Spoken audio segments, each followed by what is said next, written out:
Hey guys, welcome back to the Deeply Graphic Design Cast. I'm Nick Longo, your host. We have another repeat offender coming back onto the podcast today. Back after a 4-year break, I'm talking to Dan Janssen from Lincoln Design Company. Dan's coming on board to talk a little bit about a new book that Lincoln has just put out. It is called The Brand Design of a Brand Design Agency. It's 288 pages of incredible self-branded work from the agency itself. Everything they've done for promotional items, product, you name it, pitches. And it's really cool because it's kind of like not client work. It's all work that they've created for their agency. And if there's an agency that can do that and fill up a book of all that kind of stuff, Lincoln is the team. So we talk about everything, including the book, his leadership of Lincoln Design Co., how important it is to go to creative conferences and everything in between. So I hope you guys enjoyed this conversation with Dan. I think you guys are going to really dig it. Perfect. Welcome back to the podcast, dude. Do you know how long it's been? I don't know. I was going to go back. I was going to go on your site and look, and then I didn't have 4 time. years ago. Really? Shit. Yeah. It's Damn. 2021. And it was weird because, like, I think we were just getting out of pandemic time and having a great conversation. I think that was a saving grace to still have this kind of thing to chat with people, you know, which was awesome. And I think on YouTube, for sure, it's our #1 video, 100%. Nice. Yeah. So many people wanted to kind of hear kind of like your take on things, particularly I think we were talking about agency world and stuff like that, which was great. So great to have you back, man. We just got back from Crop and got a good chance to hang with you and chat and everything. How'd it go for you overall? Feel good? Yeah, it was great. Yeah, it was a great time. I mean, Matt puts on a great show, good people. You know, this time it was a different venue, different workshop area, but it all was perfect. Yeah. Yeah, that's great, awesome. dude. I was ready to grab a book from you or talk to you and walk over. And I think we hadn't even officially started the merch section. And there's Dan signing his last one. He's like, I'm done. They went fast, dude. They did go fast. Yeah. How many did you bring? Like about 10, 15? I only brought 20, 22. Okay. Yeah. Still. Yeah. It was that the was last great. of what we had. Yeah. So, and they went quick. Yep. That was great. awesome. I saw people walking around with them and I was like, didn't know when you brought them, didn't know it was even like ready. So kudos for you to like take advantage of that time and bring a bunch over there. But talk a little bit about the book, like what inspired it and like why now? Because it's the first one that's all about you guys, right? Like totally different. Correct. Yep, it's all about us. It's 288 pages of just basically what we've done to promote the studio over the last 10 years. So basically, 2025 is 10 years of Lincoln. Moved the studio from San Diego up to Portland in 2015. So it's been 10 years, right? And over those 10 years, we've done a lot of different things, whether it's conferences, selling merch at different events, you know, putting on our own retreats, and then putting on Into the Woods, and all this stuff that we've documented along the way. And I've always thought, like, man, at some point, like, we need to get all this into a book. You know, we have so many. You know, we have so many logos and T-shirt graphics and event graphics and everything. So it just made sense for it being 10 years to try and kind of make a push to get it done, you know? Yeah. And we were able to do it. So, yeah, we got it was a big lift, and everyone kind of kicked in on it. And we, at our last retreat in October of 24, we kind of had it probably about halfway done. So we hung it up and then had everybody here like design covers and kind of the whole deal. So yeah, it's good cool group to effort. finally have it in hand. That's cool. Now, when you're focusing on internal, I'm curious, like, what did you guys learn from kind of focusing on internal work that you guys did when you got to see it all in that kind of arrangement? Talk about that focus a little bit. Yeah. I mean, it's, you know, it's cool because there's a lot of people here. People see pieces of things, you know, that we do, and like someone will do a tee, and then we might produce it, we might not. Like, so there's just a lot of stuff that goes in and out of the studio that not everybody sees. So like, kind of to dig back through the archives and you know, dig all that stuff up and kind of look at what made sense to include and what didn't, and everything was really cool. You know, we tried to get everybody's input and have everybody, you know, kind of look at it halfway through, make comments, suggestions, you know, and the whole thing. So That's it was pretty a group sick. effort. Yeah. It's kind of like that, the perfect committee. Like sometimes by committee is really, really tough, but I can imagine like this was probably a good spot for maybe something that didn't actually get made or seen to maybe make its way and finally get it out there in a book.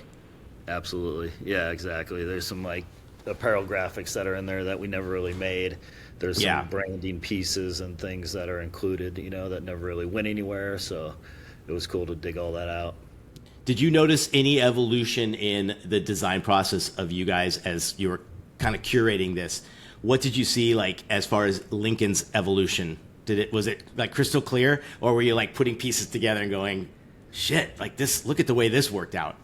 Yeah. Yeah, it was kind of like, it was cool to see the evolution of the retreats kind of year over year, get bigger and put more effort into the branding and the photography and things like that. It's like, we go back to 2015 and we have a ton of photos that were shot on cell phones and we're trying to like piece all this stuff together, and as we get into 2020, 2022, 2023, we got like legit photos. We had brought on Jake as a videographer and photographer. So we have all this stuff from the last, I'd say 4 years, but before that it was, it was kind of here or there. It was like stuff that I shot or Damaso on a trip or whatever. So it's good to hear that you guys because like that's the reality of it. You look back at stuff. It's like looking at the very bottom of an Instagram feed and see like without those tools and the things that maybe like what you applied to kind of get better in the end result, the rendering, whatever it might be, the studio, the photography, you probably saw a little bit of quality evolution there too. Oh yeah, exactly. I know. I was putting something. You kind of inspired me. I've started putting together a book. I'll show it to you in Vegas for sure at licensing. But just for myself to be the kind of the different way to present live. I'm finding everything's now happening one-on-one. Potential new clients and everything else. I love that idea of like getting off of the screen, getting off of a pitch deck. Those things, and you guys have always done it with kind of like your newsletters. I know like what you put together when you go visit a big client. Like, what advantages have you seen in these more tactical, like real life things? As not to say you don't do the best shit on video and online, but what do you love about that little zone of having an actual physical thing to hand somebody? I feel like I've always said that like people, if it's done right, people are gonna hold on to it. Mm-hmm. And they might discover it a year from now, 5 years from now. I've had random clients reach out that are like, hey, we want you to start on this project. I'm like, how'd you hear about us? And they're like, oh, you sent me a book 5 years ago. It's in my bookshelf. And I saw it and was like, oh, you guys would be perfect. So I think now more than ever, it's like somebody getting a physical portfolio or something is very important. It's like anybody can pop open their laptop, anybody can say, hey, go to my Instagram feed, go to my website, And I feel like people's attention on those devices, you're there all the time, and you're like, I don't want to go check out that website. I've been on the computer all freaking day, But if you have a book, if you're like sitting at home, you might be like, oh, I got that book from that guy at the show. Let me spend some time and flip through that. I'm sitting on the couch instead of getting on my laptop. Yeah. Again.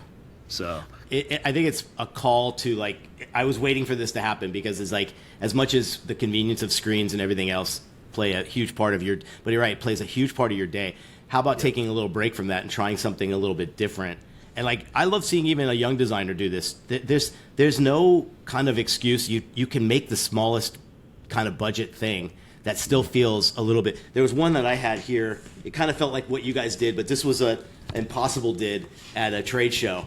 And look, so they did this whole like newsprint, and I think you guys did it like real newsprint, right? You guys had it like on the real deal, and they were just giving this out. And again, I'm not gonna buy it or I'm not gonna do business with them, but it's that lasting impression that something tangible makes every time, right? Yep. So people found you and remembered you from something you gave a long time ago. For sure. Like you held on to that. Even like, when we go to crop, when you go to crop the swag bags, like I know Mac could play the most amazing animation and kind of video intro, up on the screen. You're going to be like, hey, that's great. And in the moment, you're like, that was freaking amazing. But you go home, you forget all about it. But you come home from these conferences with that bag, you have the stickers, you have different things in there that you're like, oh, I'm going to put this on my desk. I'm going to put this sticker here, and in a year you can be like, oh, I went to Crop. That was super fun. Should I go back? Like, when is the next one? Maybe I want to go again. So, yeah, I think, those tangible items nowadays are very important. I gotta say, you did a pretty damn good job with this one back in the day, bro. Because so many people I know, even I saw them at Crop, were using the Into the Woods khaki colored bag, the backpack. And again, it's like you took us on a field trip with that conference, and I think it's like everyone got a chance to kind of feel like what it might be like hanging out at, because your retreats that you did for your employees were kind of always looked at and said like, damn, like I want to work at a place like that. So you gave us some good stuff to make it feel like, this was an adventure, and that's what I think these conferences should be. And I don't know about you too, but like my head just spins even from the coolest little sticker I might have got from someone that just said, hey man, I listened to your podcast. Here's a sticker. And I'm like, this one kid did this one where he did I still remember because it was called Bad Lucky was the name of his little studio. And on the back it said like, choose your adventure. And he had 2 scratch off areas for his cool. And I don't even want to scratch it, but I asked him and he said he found scratch off tape and he hand burnished it on every single card. So like, dang. Those little moments, right? Like what a smart idea to kind of throw your creativity into the mix, Absolutely. Yeah. Little lasting impression. For sure. That's awesome. That's cool, man. When you were putting this book together, is there a spot where you like stopped and said like, this is who we are? Like, did it kind of like answer your, I guess, expectations, like as a design owner? I think so. It's one of those things where you're always like, if we had more time, maybe we could put more of this in there or more of that. I'm very happy with the way it turned out and everything. I think I don't think like a couple years ago, like I thought about doing a book, but I wasn't sure if we had enough content to actually do it just on a Lincoln, right? Yeah. I knew I wanted to do something that was like Lincoln based, but it was kind of like, okay, maybe there is, a couple stories of client work and stuff like that in there. Once we kind of got pretty deep into, I laid out the book, like 10 chapters, what is going to be in the 10 chapters. And once I kind of figured that out and I was thinking about, okay, is there enough content for all 10 of these chapters?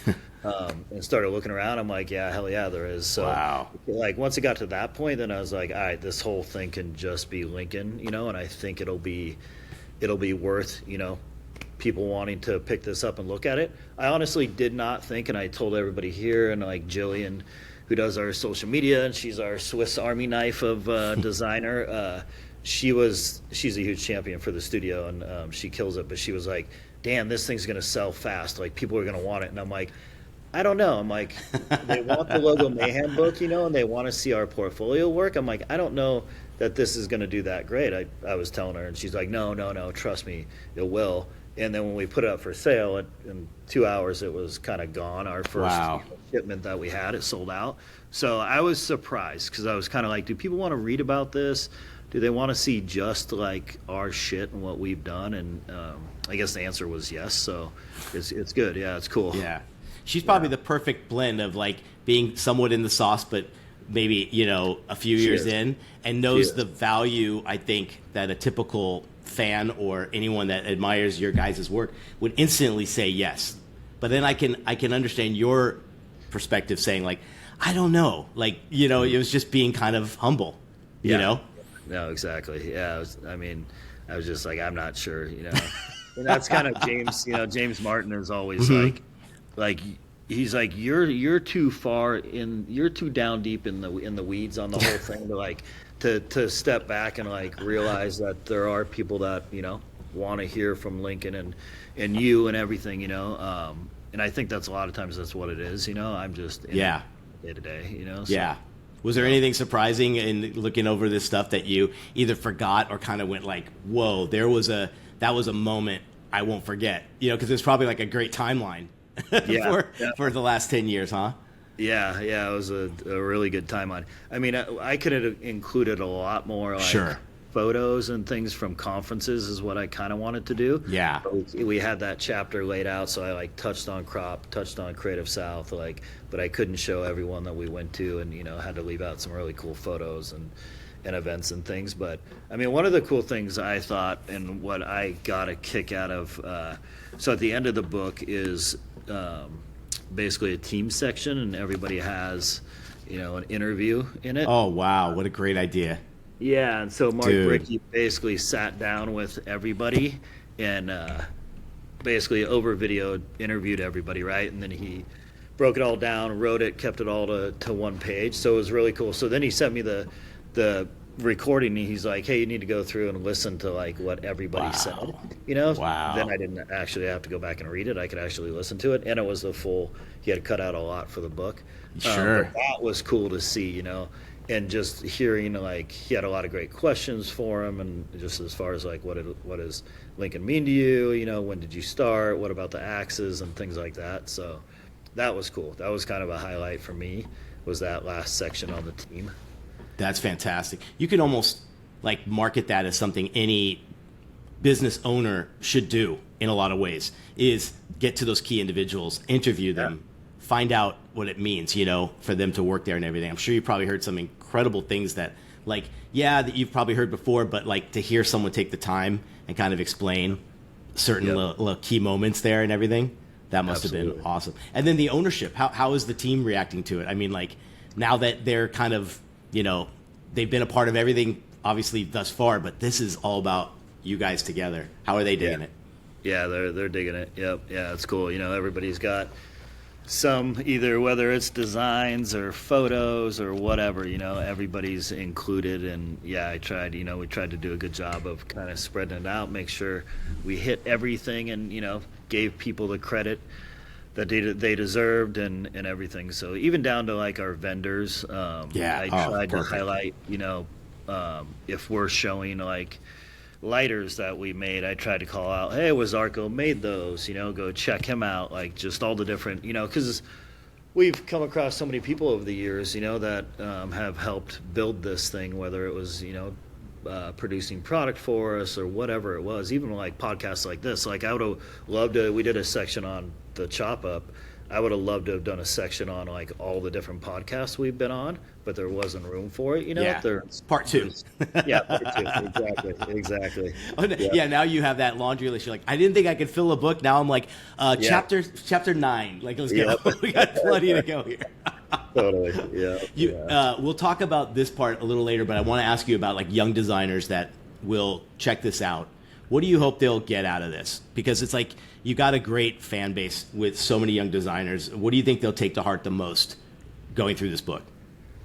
I think, just kind of how why everybody, I guess, is here kind of at Lincoln, and how they all got here. Yeah. Along with myself, and the reason we kind of have the look and style we do, kind of comes from my background and growing up in San Diego and stuff like that. So I tried to tell that story in the beginning to kind of give it a little context, right? Yeah. And then just even speaking to like why we made, I tried to highlight like why we made product and different things. It's just not for no reason. It's like we're talking about with the licensing expo, like make things when you can put them to use. If you're just at home as a freelancer and you're not going to go to a conference or go somewhere, if you think you're just going to make some product, throw it up on a website, that's tough, right? Like we don't really do that often. What we do is we make product and different things for events and for a specific reason, right? If we're going to go meet a client, we'll make stuff, and then we'll make extra and we'll put it up on the website for sale. Perfect. If we're going to go to crop, we're going to make a new tea, or we're going to make some, either sell it at crop or give it away and then put it up on the website for sale, So I'm hoping it kind of tells the story of like why we've done so much product, why we promote the studio in the way we do, so that they can kind of go, okay, cool. It's not just throwing shit out there into the world and hoping it sells or hoping somebody notices, You kind of got to have a strategic plan for it, Throw in the meaning first, and then you get this. Yeah. You get this great new piece or whatever it might be to share with anybody else that wants to take a look at it as well. you know? Exactly. Yeah. One thing I think you and I talked about it the first time was the idea that like Lincoln having 19 different logos and being okay with it and actually winning with it, right? And so many people like struggle with that idea of like, how does that happen? How does it work? How can you be successful with it? Are there branding lessons you've learned running Lincoln that you now kind of say like, wow, it's only because we've explored or tried so many of these different things and somehow it all works for you guys? Yeah. And I think I have a kind of a chapter in here that talks about, it's just on logos, our logos. Yeah. It shows our original poster we made, when we moved up here. And I've talked about, like all the logos in a lot of ways was very organic, right? Mm-hmm. We moved up from San Diego. We changed the name. I felt like, for one thing, we had like one mark that I kind of made, and I was like, let's start, let's figure out exactly what that mark's going to be, and let's explore some options. And so then we started creating a bunch, and it was just a bunch of really cool shit. So we put it all into one poster, sent it out to clients. It was received really well. So that just kind of got me thinking like, okay, they're sending back photos of this poster and asking us to do this style. Like, obviously people are liking what they're seeing, so let's just do more of that, Let's not lock in on that one logo. Let's actually have a bunch of different brand marks that we can utilize as patches, build out posters with a big grid of different badges and stuff like that. And it was getting noticed, so we kept doing it, It wasn't something like, and that's what I was saying before, like there was kind of a reason for it. It was nobody knew our name. We still had a ton of clients that I needed to educate, like, hey, this is the same team, this same quality of work. It's just under a different name. Check it out. That's a tough one. Yeah, here's the new name. Here's a poster. Here's some patches, some stickers with our new Lincoln name on it. And they seemed to love it. So we just kept pushing it, And I feel like, we're not, when you think of an agency, you think of yourself as a freelancer and everything. Yes, you should have, kind of that mark on your website. And we do. Yeah. On our site is our little LD. It says Lincoln, and that for the most part, front of the book, like it's in the corner, it's like. There you go. That is kind of our main mark, but then it also has a bunch of other ones down the side. Can't just have the one logo on the cover. Good substitute right there, right? You're like, we're gonna pick one, but let's add 6 more as just like we don't want to hurt their feelings. Exactly. Yeah. So it's something that's evolved over years, and it's worked really well for us.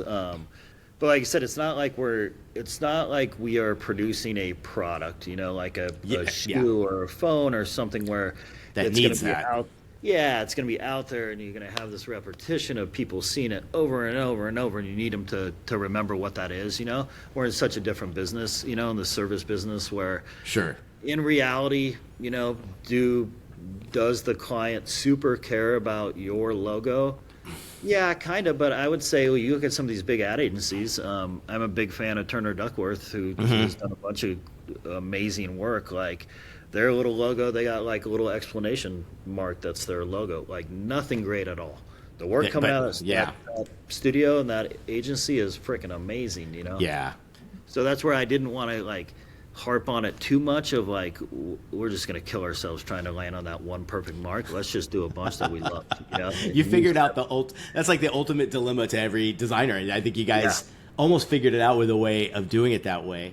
I think you brought it up a good point, because it's like if it was tied into the one specific product or offering and it's to the consumer, not to another business, then you do need that focus. You do need something there. But I think, and then you bring up the other company with the exclamation mark, and it's kind of like the rules are that there are no rules.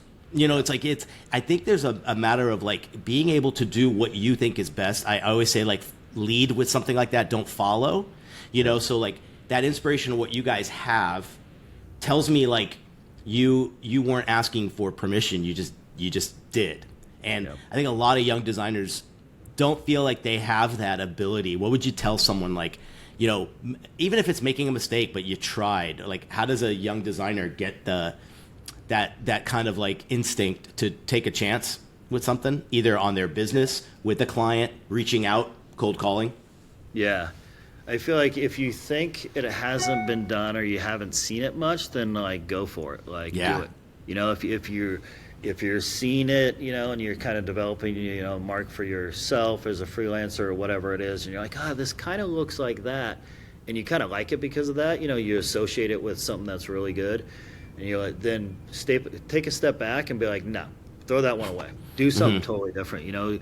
Like we've just tried to always, as a studio, just kind of take our own path, do our own thing, and not kind of concentrate too much on what the normal agency is doing or, kind of what that box is we should fit in.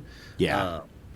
So I think, and you'll get noticed for it, you'll get noticed like, oh, wow, a lot of these, freelancers have this kind of look, and this person, this is totally different, Right. Yeah. Yeah.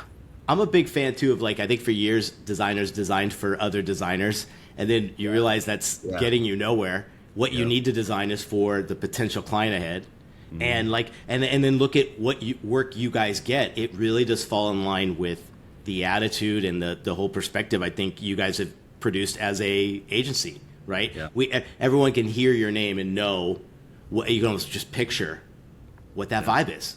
Yeah. So that, and then here you are with the book, putting it all together, and I just think it's like makes total sense to do that. And there's no question. I wasn't surprised to see you sold out before I can even like fan through the book. You're like, Nick, I got none left. Right. Yeah. Yeah. That was so cool. I love that, man. You're gonna be at Licensing Expo, you said. Yes, we'll be there, man. All right.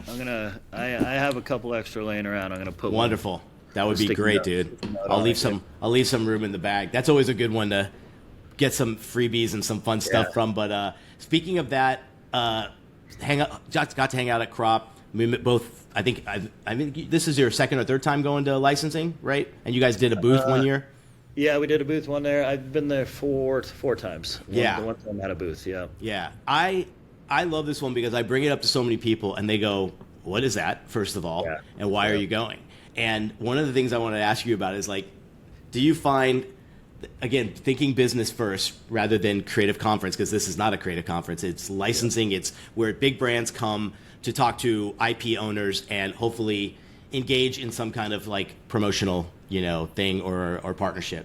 And what I love about it is I tell people I want to be the only designer in the room sometimes, right? Yeah. Like, and it sucks that the other place is gonna be you guys, but we're not competing in any way. I think it's awesome. And when you first told me you went one year, I was like, that makes awesome sense because there is a lot of good action there to do. What do you get out of something like this? That's not a creative conference, but obviously there's huge potential for you and Lincoln. Yeah, absolutely. It's a business to business conference, right? So people are there to do business, like the general public. You can't really even go. I forgot how, we've been so many times. You have to have credited, you got to be in the industry in some way, and I love those ones. Yeah. Yeah, you do, so those ones are always very focused. I feel like you get a lot out of it because the people there to do business, discover whether it's new IPs or new agencies or whatever it is, they are there to do business. And so it's cool. But to your point, there isn't a ton of designers and stuff there. It's also, there isn't a ton of all the movie studios are there, all the big brands are there, but it's kind of hit or miss because you can figure out who's there from every company. When you sign up, you can look, and it's kind of hit or miss whether there's people there that give a shit about say us as an agency or you as a designer. Some people are there, like you said, just to find a new IP. They're there just to license their brand to somebody else. And that was our mistake with the booth. That way I would never do it again. Was we had a lot of people coming up to us trying to pitch their new IP and they wanted us to buy it. And I was like, that's not what we're here for. I might have miscommunicated this big banner behind us in the booth. We make the shit. Totally. Yeah, so it was interesting. I was like, okay, I don't know that was worth it. But it's definitely well worth it for us. We have a ton of clients that go every year. Yeah, so perfect. So half of it is honestly going there and having a dinner with a client, just popping in, saying hi, showing them, some new work that we've been working on. For the most part, it is us meeting our current clients and stuff. That makes it worth it for us, so.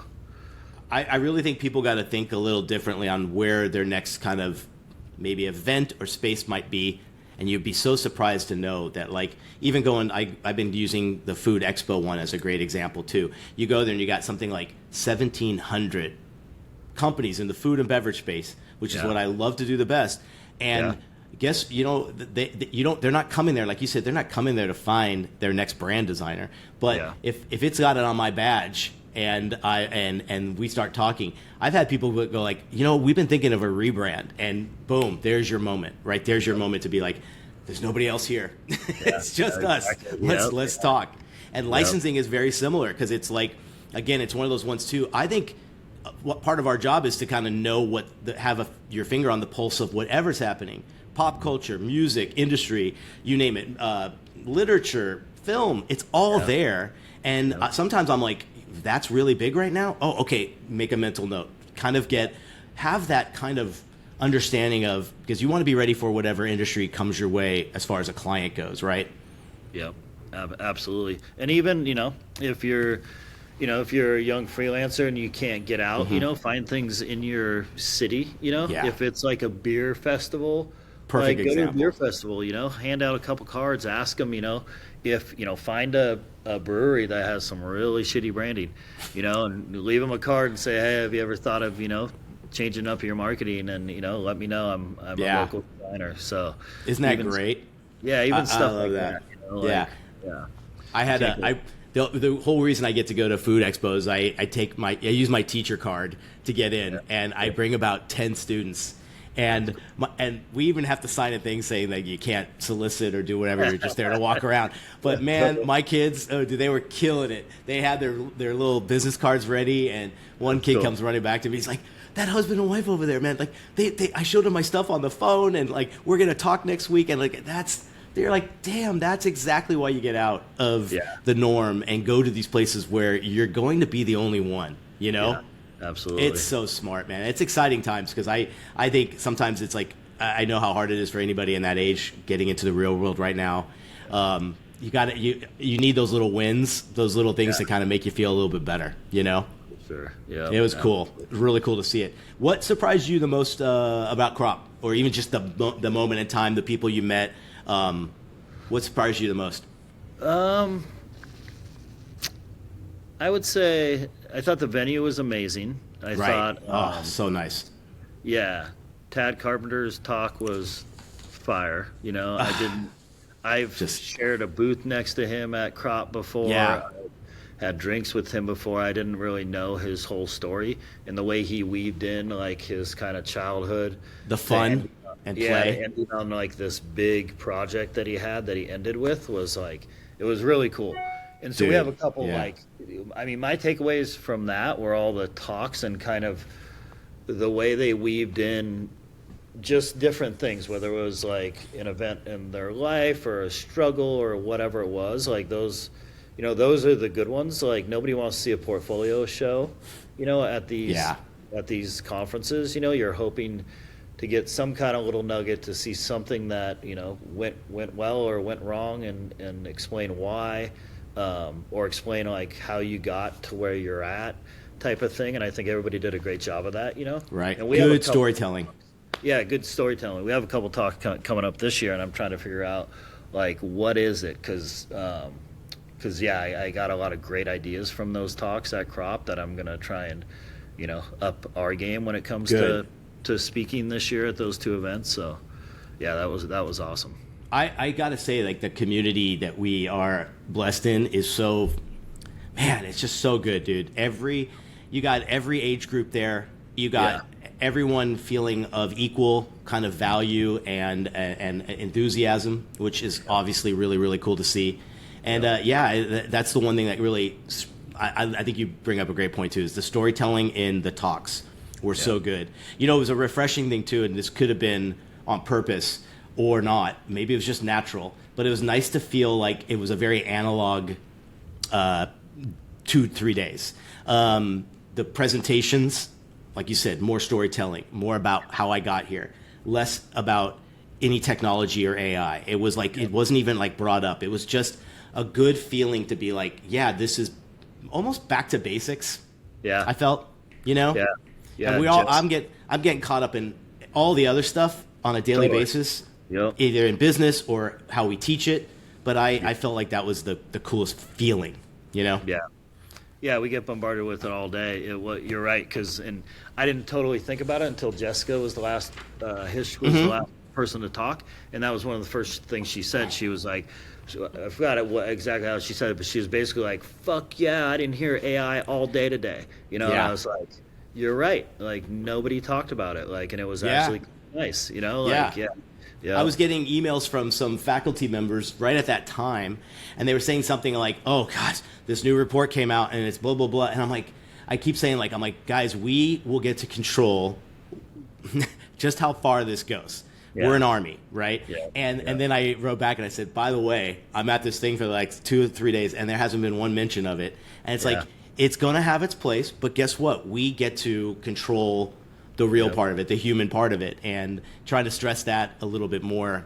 It felt great, you know, to feel that. And again, back to basics. I felt like we were just talking. There was and the workshops obviously were great too. And I heard great stuff about what you and James did as well. James told me a little bit about it after. So it's just like, what a good sharing thing altogether, right? Yeah, absolutely. Killer. All right, I got 3 last questions for you, buddy. Cool. What's something that you've changed as a leader in the past year or 2? Something I've changed. I would say letting go of a lot of the responsibilities. I've changed that. Like we brought on our first project manager, Brandon, here 3 years ago now. Can imagine the difference. Yeah, that was the best thing I ever did, you know. But then I've waited another, you know, he basically for the last like 3 years he's been solo. He's been super slammed. So we brought on a project coordinator, Cleo, in the last couple months to help free up Brandon, kind of support him. So like that stuff, knowing like when and where to delegate. Like, I mean, delegating is like your best friend, right? Yeah. It's hard to do, like just letting go, you know, you're like, hey, I know if I do this, it's going to turn out like this. If I hand it off, I'm not sure. Or, you know, or is it more of a pain in the ass to sit down and explain to somebody what I'm trying to do here and get them started on it and, you know, and stuff like that. I think it's that, like, just delegating the right amount of stuff to the team and getting shit off of my plate. That's been, you know, a huge help. And that probably makes you the better leader because of the freed up time, the more, you know, concentrated effort you can put into the things you need to, right? Yep. Yeah. And I try like, even like talk about that with like, even if you're a freelancer sitting at home, like delegating, like if you get a project that comes in say it's package design, and you're like, I'm amazing at layout and package design, but this actual project requires like a bit of illustration. I need to illustrate the fruit or whatever. Like delegate that out. Hire your friend, you know. Put a little margin in there so that you can hire somebody out to do that piece of it. If you're not amazing at it, then don't do it. You know, don't force yourself to do it and kill yourself just to try and keep it all to yourself. You know, hire out your friend to come in, do the illustration. You know, you do the rest of it. So it's just kind of those little things like figuring out when and where you should do that. You know, that I think is very valuable. Yeah, man. I think I've seen the difference. You could tell. Like you've got people doing the work that you were probably grinding late at night and into weekends too, and now it makes you a better leader. That's fantastic. How do you keep your team inspired? Inspiration is stuff like this, the book. I feel like just getting out of the studio, doing things that aren't, you know, the traditional day-to-day, you know, giving these guys time to sit down and you know, do a couple chapters in the book, you know. I think stuff like that, like you're going to have the client projects, they're going to be here every day, it's going to be here tomorrow, next week, like fitting time in the schedule that everybody gets to participate in, you know, designing, laying out the book, being a part of that, everybody gets to help plan kind of the retreats we do, stuff like that. Like, I think that's like where they stay inspired. There's something new, usually coming up. We got a retreat that we're going to do this year, right? So that everybody knows, like, hey, we're going to have to start brainstorming, like, when is it, where is it, what does it look like, what do we call it? I think, a lot of the inspiration comes from just knowing that they're going to be able to work on something like that doesn't have a ton of guardrails. Every client project we have, there's a brief, there's guardrails. You kind of got to work within, something. But a lot of stuff we do here at the studio, that's for us, whether it's the book or whatever, there isn't a lot of guardrails. We can create whatever the hell we want, and figure out what a good yin and yang from the stuff you have to be in that zone for, and then you give them this freedom to be whatever. As a side note, James gave myself a great idea that I've now since give to my students as a project. That was called the no brief project, meaning like they had to come up with the entire understanding, concept, and everything without truly giving any brief, and they have zero guardrails. So I was really inspired by a chat with him, and I can't wait to see what the kids do with it. I haven't seen like anything, it's due next week. So, but isn't that's like, wouldn't that be the dream? Like he even said it. It's like it's the dream thing. Like imagine having this little second portfolio that you're at a interview with, and you're like, this one's got everything you're expecting, but this one has this wild side. What do you want to see? And when he said that, I was like, sold, dude. That was like. That's the kind of thing, like, I think, again, talking with folks, and like I'm so like this in teaching. I haven't learned enough to know where to venture out and try. And it's the same thing you're giving your employees by giving them that shot of, guys, this is for us. So what do you want? That's killer, dude. Jordan has a good story of when we hired him almost 10 years ago. He had just moved to Portland. We had a job opening. He had sent some work, and it was kind of okay. And he lived not far from the studio, so I was like, hey, come through and let's sit down and chat. So he stopped by, and he was working as like a UX UI designer for the last couple of years. So he showed that, and he was like, this is what I've been doing, but this is actually what I love to do. And he had created an apparel line and an apparel company that he was doing up in Minnesota before he moved out to Portland. And I was like, oh shit, get that. Let's look at that, And he was basically hired because of that, not because of the work he was doing for the last 4 years at the UX company, So, and that's what he really wanted to do. He wanted to do the apparel stuff, and he wanted to do that look. He just ended up in that, kind of UX industry for a couple of years. So, so it worked out well for him. I mean, if he wouldn't have brought that stuff and would have been like, hey, this is a side thing I was working on. Like, or if he never ventured into it, like that's a rarity to kind of say, like, take a 180 and do something so different because it's like what you really want to do. And man, perfect timing there. That's great. I love that. And that's where I think, with students, it's like communicate to the employer or whoever you're getting interviewed by, like communicate to them what you really like to do. Like when I do interviews, and I've always said, when you come to work for Lincoln, like half of it is your portfolio. The other half is like, who are you, and do you kind of fit in with the small family we have here? So super it's like important. Communicate like to the employer, like, hey, this is my work. I really love to do this kind of work. I just really haven't had a lot of opportunities, so I don't have a lot of that in my portfolio. But if I could, I'd love to be doing stuff in this industry. So I think it speaks a lot. Dude, that's fantastic. I agree. What's next for you guys? For us, we got gonna see you at Licensing Expo. We're gonna have some beers. Hell yeah. Yep. And then I have a trip planned with the RV down, we have the new van now. Got rid of the RV. It was too big, and nice. I wanted our video production here, Jake, to be able to take the van and do video shoots. So we have a van now that's wrapped. So I'm taking that down to LA, doing a couple stops, presentation. Oh yeah, we talked about that as well, dude. Yep. Like we'll be in touch for that as well. That would be an awesome. We'll come and meet you anywhere, man. Yeah, that'd be cool. Okay, cool. Excellent. And then in September we have we're doing Phoenix Design Week out there. So nice. I'm going to speak at that. which will be cool. And then Adobe Max, we're going to have the van in there selling merch and then doing a sessions talk at Max. So Perfect, that'll man. be cool. And then I'm actually trying to get out to London to Licensing Expo London. Oh, that's right. Hang out with James and then just do London. I think that I've never been to that. We actually lose quite a bit of work to London studios. Oh, wow. Yeah. Yeah. I've been seeing a lot of them popping up on like brand new and stuff. I'm like, for these domestic brands, I'm like, get off our turf. I know. Well, you know what happens.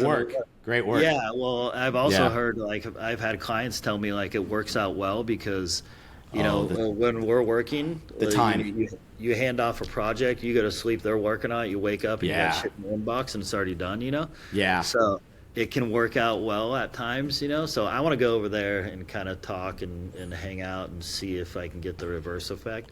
I was out in London last year and went to Hasbro with James and everything, and like that's a fucking cool city. Right? Oh, dude. The a whole other take on process, thought, you name it. It's so different to see. And you got to, again, another great thing to do is soak up whatever you can from any other kind of agency around the world. And now it's right at your screen, man. You could just take a look at anything and get a good competitive look at it, Yep, absolutely. Perfect, dude. Well, thanks for taking the time, dude. And again, congrats on that book. I'm so happy to see you guys do that. And no surprise, it took off like crazy. So good shit. Appreciate it, man. All right.